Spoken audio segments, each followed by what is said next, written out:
Alors, bien aimé, une fois de plus, shalom. Depuis quelques jours, vous avez remarqué, je vous fais des playlists. Comme j'ai commencé, je vous l'avais promis, je vais tenir la promesse. Aujourd'hui, je voudrais qu'on s'attarde un peu sur euh, le personnage de Jean-Baptiste. Parce que, vous savez, la Bible est une tradition. Je ne vais jamais arrêter de le dire. Pourquoi Jean-Baptiste intervient dans les Écritures? Vous devez déjà savoir que la première fois qu'on retrouve le ministère de Jean-Baptiste, ce n'est pas avec le prophète Ésaïe. La première fois qu'on rencontre le ministère de Jean-Baptiste, c'est avec le prophète Enoch. Vous connaissez le sage Enoch. Enoch qui avait été enlevé dans le ciel. En tout cas, c'est ce que les théologiens disent. Mais dans les études, on découvre que Enoch n'était pas arrivé dans une certaine dimension. Bref, on laisse la parenthèse là. Le ministère de Jean-Baptiste est révélé dans les écrits apocalyptiques du prophète Enoch. Pourquoi? Parce que le monde juif fonctionne comme, je vais dire, en fait c'est une tradition. Et dans une tradition, il y a des valeurs qu'on défend. Il y a des choses qu'on préserve. Il y a un enseignement qui est véhiculé. Il y a des coutumes, il y a des rites. Il y a une spiritualité. Vous devez donc savoir que Enoch parle pour la civilisation juive à une certaine période de la vie sur la terre. Et lorsque Enoch commence à parler, dans son livre hébreu Enoch, il dit que lorsque le temps sera accompli, un prophète va jaillir. Et ce prophète va annoncer l'individu qui sera le Messie. Il faut savoir que chez les Juifs, quand on parle de Messie, on veut en fait dire quelqu'un qui est un roi, qui est un président. Comme Shlomo Hamelech. C'est aussi comme ça qu'on va dire Mashiach Hamelech, c'est-à-dire le roi Messie. En d'autres termes, c'est quelqu'un qui a reçu une autorité spéciale, qui a reçu une onction spéciale, qui a reçu un mandat spécial. Donc, il n'est pas d'abord le sauveur du monde des non-juifs. Non, il est d'abord le roi d'Israël. C'est ça qui veut dire le Messie. Il est d'abord le roi d'Israël. Jean-Baptiste maintenant est annoncé pourquoi?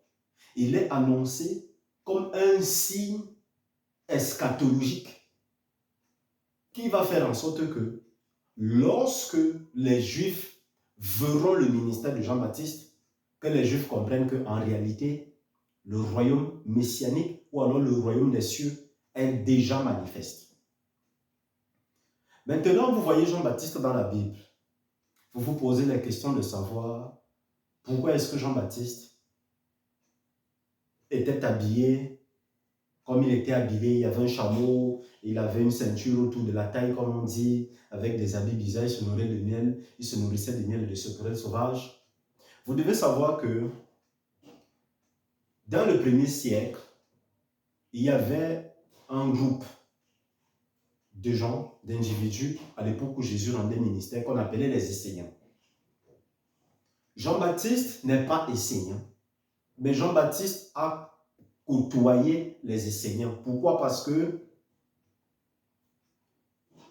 lorsque Hérode commence à massacrer les enfants, vous devez vous poser la question de savoir comment est-ce que Jean-Baptiste a fait pour survivre, alors qu'on massacrait tous les enfants qui avaient une certaine tranche d'âge, qui étaient dans 2 ans, et on va dire dans 2 ans et demi et moins.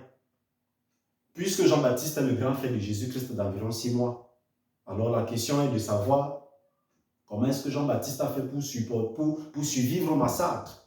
Vous devez donc savoir que la tradition juive enseigne, et les écrits de Flavius Joseph révèlent que les parents de Jean-Baptiste, par crainte des massacres que Hérode le Tétrarque avait engagés, sont allés abandonner Jean-Baptiste auprès des individus qui vivaient dans les grottes. C'est là maintenant que vous allez comprendre le rôle de Qumran, qui étaient les individus qui vivaient dans les grottes. il y avait certains groupes qu'on appelait les Esséniens. Et il y avait beaucoup d'autres groupes, mais je vais m'attarder sur les Esséniens. Les Esséniens, c'est qui? Les Esséniens, ce sont les gens qui ont commencé à prêcher le baptême du Saint-Esprit. Parce que la doctrine du Saint-Esprit que nous avons aujourd'hui, c'est une doctrine qui ne vient pas du pentecôtisme. Les Esséniens ont commencé avec cette doctrine. Pourquoi les Esséniens sont allés vivre dans les grottes? Les Esséniens sont allés vivre dans les grottes parce que le temple avait été corrompu. Vous connaissez l'histoire de Onias, le sacrificateur. Vous connaissez l'histoire des Sadducéens, de Tsadok, le sacrificateur, qui avait été corrompu à l'époque du roi David. Parce qu'il y a une grande histoire, il y a une grande intervalle d'histoire, je ne vais pas entrer dans tout ça aujourd'hui, qui est située entre la période de David et qui est située entre la manifestation du Mashiach.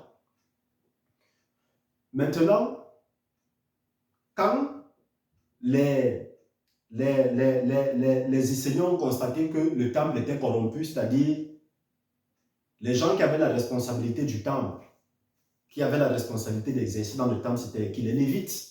Maintenant, les Lévites n'arrivent plus à exercer dans le temple. Pourquoi? Parce que à cause de la déportation qu'il y a eu, il y a un grand nombre de désordres que de la civilisation juive. Ça fait en sorte que des individus comme les scribes maintenant, qui n'avaient pas le droit de rendre ministère dans le temple, ont commencé à rendre ministère dans le temple. Or, spirituellement, c'est une erreur. Spirituellement, c'est une abomination, c'est une sorcellerie. Et je fais la parenthèse en disant, les bêtises qu'on voit aujourd'hui dans l'église, où tu vois un chantre, il est chantre de l'Éternel, il est choriste, bref, c'est un artiste gospel. Demain, tu entends qu'il est pasteur. On voit cette bêtise-là partout dans le christianisme, que ce soit au Cameroun, que ce soit au Congo, que ce soit n'importe. On voit ça beaucoup là dehors.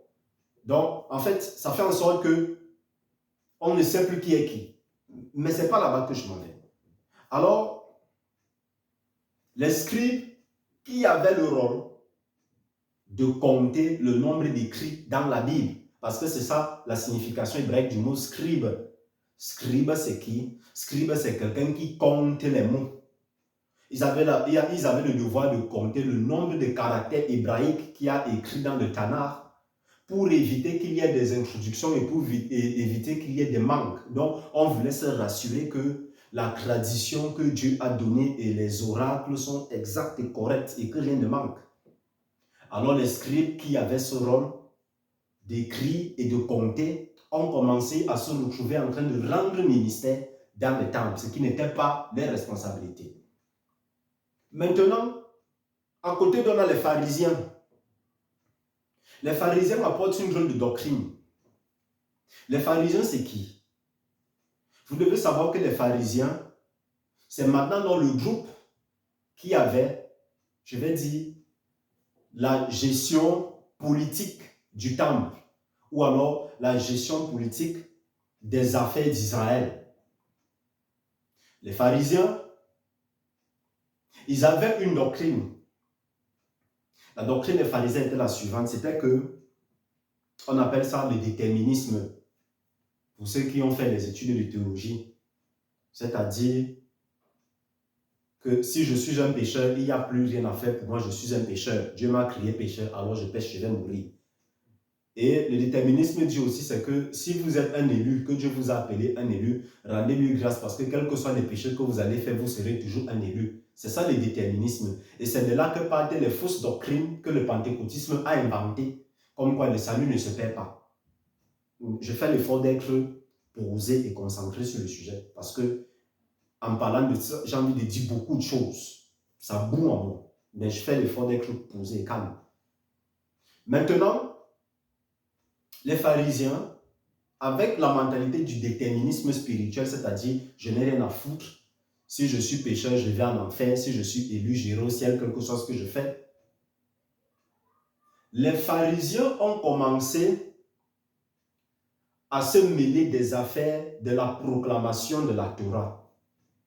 Or, n'oubliez pas que le rôle des pharisiens, ce n'était pas de lire la proclamation de la Torah, comme vous entendez une discussion entre Jésus et les pharisiens, que vous êtes assis sur la chaise de Moïse. Pourquoi la chair de Moïse? Parce que dans la tradition juive, pour ceux qui sont déjà entrés dans des synagogues, il y a l'endroit où l'ange de la synagogue, vous comprenez dans l'expression d'Apocalypse, écrit à l'ange de l'église de tel, mais en fait ce sont des êtres mystiques. On verra ça dans l'astrologie, dans la playlist astrologie.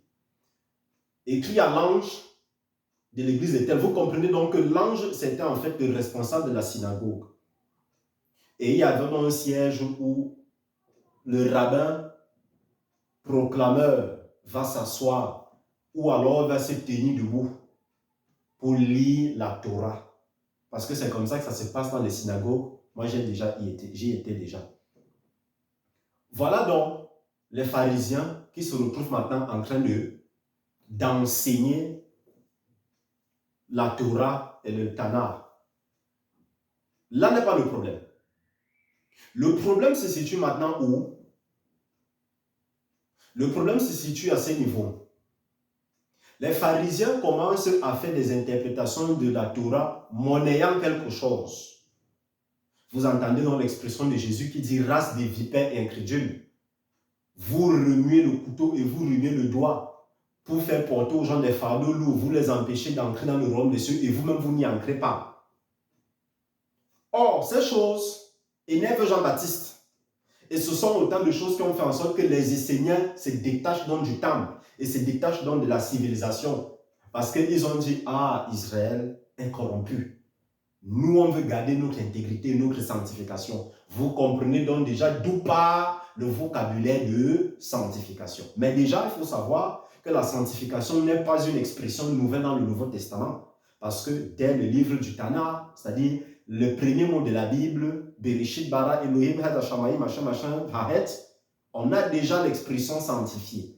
Parce que la tradition juive ne comprend pas les choses comme le christianisme a tordu. Le christianisme dit que être sanctifié, c'est fuir le péché. Non, ce n'est pas ce que ça veut dire.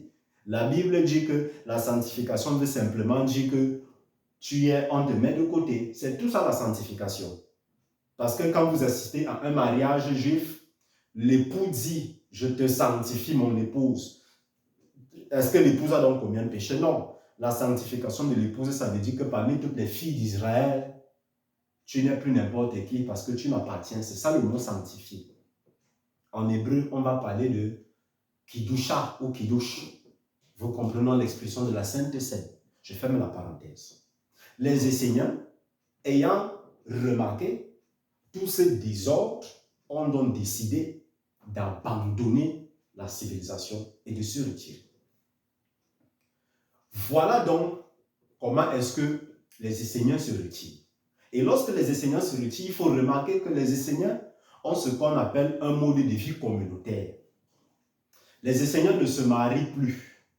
Pourquoi? Parce que les Esséniens prêchaient le royaume des cieux.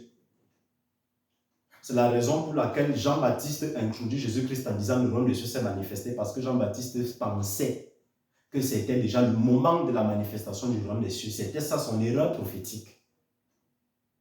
Et maintenant, les Esséniens disent que puisque le royaume des cieux va bientôt arriver, ça ne sert à rien de faire les enfants. C'est la raison pour laquelle vous voyez dans un livre de la Bible, Jésus envoie les apôtres que allez dans un certain village, vous allez me prendre un ânon et une ânesse. Et il dit que si c'est que quelqu'un vous demande, parce que Jésus savait, il dit si c'est que quelqu'un vous demande que voulez-vous faire, vous allez répondre le Seigneur veut. Le quelqu'un qui demande là, c'était un Essénien. Pourquoi on sait que c'était un Essénien? Parce que les Esséniens étaient les gens qui étaient isolés. Et n'oubliez pas que Jésus a envoyé les gens dans un village, donc c'était à l'entrée du village.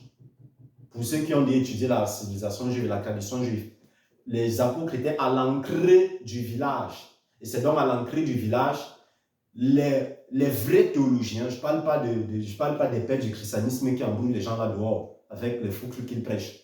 Les vrais théologiens, ceux qui ont vraiment étudié la tradition juive, ils enseignent que celui que les apôtres ont vu partait puiser de l'eau. Il partait puiser de l'eau, pourquoi? Il partait puiser de l'eau parce qu'il n'avait pas de femme. Parce que les Esséniens étaient à un stade de sanctification où ils disaient que même avant un rapport sexuel avec une femme, surtout un jour de Shabbat, c'est la mort. C'est pourquoi les enseignants avaient dans leur communauté toujours retiré. Et puisqu'ils avaient la communauté toujours retirée, vous allez remarquer que dans la tradition juive, il y avait toujours à l'entrée du temple ou alors à l'entrée de la synagogue ce qu'on va appeler, n'est-ce pas, un bain rituel, un bain de purification où tous les juifs entrent pour venir se laver. Ça fait donc en sorte que les enseignants étaient permanemment dans un processus de sanctification par les choses qu'on voit que les gens disent que se sanctifient là, et ils ne blaguaient pas. Alors maintenant, donc, les enseignants étant allés vivre dans les grottes, d'où donc les grottes de Qumran, Jean-Baptiste a donc échappé de justesse au massacre d'Hérode parce qu'il a donc été récupéré dans un panier et il a donc vécu avec les enseignants. Et maintenant donc, il a pris le mode de vie des enseignants. Le passage de Actes des Apôtres chapitre 9, 5 où on voit Ananias et Saphira qui meurent, où on dit apportez tous vos biens. Ça c'est une portion des textes qui relate comment les enseignants vivaient dans la communauté essénienne. Mon terrain ne m'appartenait pas moi seul, c'était le terrain de tout le monde. C'est de là que les apôtres ont copié cette affaire que venez déclarer vos biens pour que nous puissions vivre ensemble. Donc, il faut comprendre, la Bible c'est une tradition et son contexte. Ce n'est pas les choses des théologies qu'on écoute les gens de nos jours là, la théologie du XIIIe siècle jusqu'à maintenant, les choses qui n'ont pas de sens. Vous écoutez des doctrines, tu te poses même des questions sur les doctrines. Donc voilà un peu l'histoire. Maintenant, donc Jean-Baptiste, quand il se manifeste donc il dit le royaume de Dieu est proche. Je vais vous expliquer pourquoi. Parce que Jean-Baptiste a été influencé par la doctrine essénienne. Et c'est pour ça qu'il se nourrissait dans des miels de sauterelles sauvages. Parce que les Esséniens, et ils vivaient comme si la fin des temps est arrivée. Donc, ils ne voulaient pas s'enloudir. Il y a beaucoup de choses que je ne peux pas dire dans la vidéo, sinon je vais faire des vidéos de 4 heures de temps. Mais ça peut arriver que la vidéo dure parce que là, c'est l'enseignement du contexte de la culture et de la tradition de la Bible. Donc, voilà un peu Jean-Baptiste. Quand Jean-Baptiste commence dans le ministère, il s'adresse aux pharisiens et aux scribes en disant « race des vipères ». Vous comprenez donc maintenant l'expression de race des vipères. Ce n'est pas parce qu'ils commettent un quelconque péché, c'est parce que le degré de corruption que Jean-Baptiste et les enseignants ont vu de la caste qu'on appelle les Sadducéens, les scribes, les pharisiens, ça les a étonnés. Et il y a donc une division dans le peuple. Pas les conneries qu'on dit aujourd'hui là que si tu écoutes un homme de Dieu qui prêche, il ne faut pas critiquer ses prédications, des bêtises. Vous croyez que vous pouvez supporter Jésus? Jésus va vous taper avec les mains si c'est que vous entend vous bêtises avec ses oreilles. Vous croyez que vous pouvez supporter l'époque des apôtres, les gens comme les Paul? Ou Paul dit que Timothée, si tu entends quelqu'un faire une prédication qui n'a pas de sens, ferme sa bouche. Vous aujourd'hui, vos pasteurs et vos prophètes ont inventé des fausses doctrines pour vous demander de ne pas les critiquer. Et vous applaudissez. Vous applaudissez parce que vous ne comprenez même pas les textes qui sont dans vos mains. Et je tiens à vous rappeler que le désordre là avait conduit à près de 58 000 morts dans la Bible. Il faut étudier Flavius Joseph. 58 000 morts parce que dans le peuple, certaines personnes ont dit on ne tolère pas que le temple soit salmodié. Et vous aujourd'hui les chrétiens, vous dites que vous aimez Jésus. Vos pasteurs vous font les faux enseignements. Aujourd'hui, l'autre est pasteur, demain il est prophète. L'autre jour, l'autre est prophète, il est apôtre après. L'autre jour, l'autre est diacre. Les bêtises que je vois ces bêtises dehors, sous vos acclamations. Quand tu écoutes l'enseignement, tu vois 10 millions de vues, tu restes hey, Jésus. Et quand on s'élève pour exposer, vous pensez que c'est parce qu'on est jaloux. C'est parce qu'on se rend compte que d'ici 20 ans, ces hommes de Dieu qui sont populaires là, que vous acclamez, avec eux, d'ici 20 ans, le christianisme risque de disparaître. Quelqu'un va me dire que le christianisme, c'est un mouvement qui vient de Dieu. C'est que vous n'avez pas compris les prophéties bibliques. Il faudrait que le soleil s'obscurcisse. Je parle comme un prophète, là, moi je ne suis pas prophète. Je reparaphrase les prophéties de Jean. le soleil doit s'obscurcir. Donc voilà le contexte du ministère de Jean-Baptiste. Voilà son contexte. Jean-Baptiste, donc, quand il arrive, il ne fait aucun signe, aucun miracle. Et quand Jésus arrive, Jésus fait les signes et les miracles. Jésus fait les signes et les miracles. Pourquoi? Pas parce qu'il est Dieu. Attention aux mauvaises, fausses interprétations et aux doctrines. Moi aussi, je prêchais ça quand je faisais les écoles de théologie chrétienne et les écoles de Bible chrétienne. C'est des fausses interprétations. Ces interprétations sont de l'antisémitisme. Jésus fait le miracle pour répondre à une prophétie eschatologique d'Enoch. Que lorsque vous verrez cette chose-ci s'accomplir, vous juifs, faites attention. Ça veut dire que les dés sont jetés spirituellement.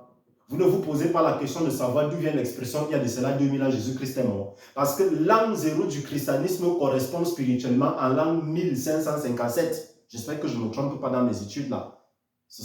En l'an, je crois, 1557. Et c'est quoi l'an 1557 spirituellement? Il faut comprendre, là, je risque d'entrer dans l'astrologie pour vous parler des constellations et pour vous parler des zodiaques. Mais je fais l'effort de rester dans la playlist ici. Donc, il faut comprendre. En tout cas, ça aussi, c'est une introduction à la playlist intitulée La Bible dans sa tradition, dans sa doctrine et dans sa culture. J'espère que tu as été béni. Shalom.